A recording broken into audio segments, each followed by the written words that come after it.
सुघर लागे बाबा पंथी भजन हाथो। मल्लू भावन लागे बाबा अमृत ज्ञान हाथो। ज्ञान ल सुन के मन मधर के धन होगे जीवन मों। ज्ञान ल सुन के मन मधर के धन होगे जीवन मों।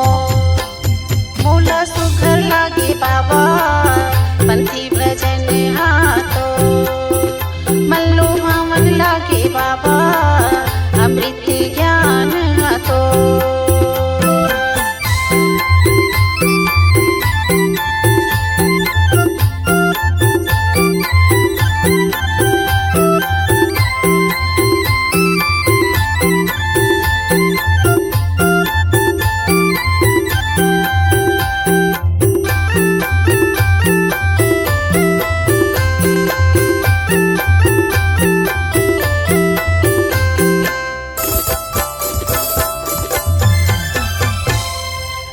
आसो के साल माँ बाबा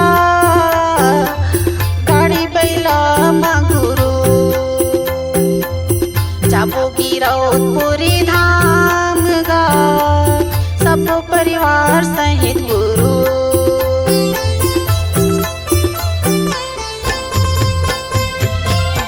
आसो के साल माँ बाबा गाड़ी बैला माँ गुरु।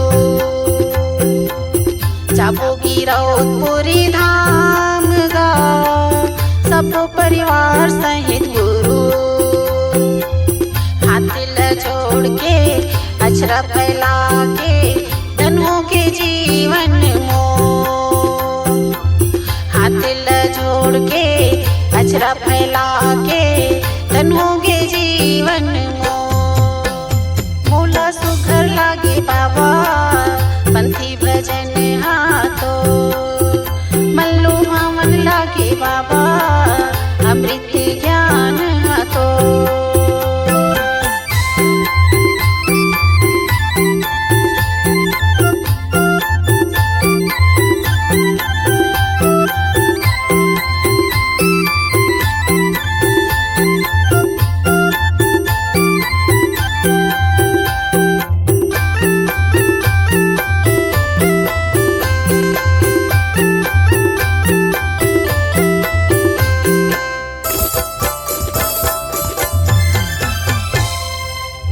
हाथ में नरियर धर के भुइया न पत जाऊं बाबा। मन में जेन आस है बाबा तोर से मांग हूँ बाबा।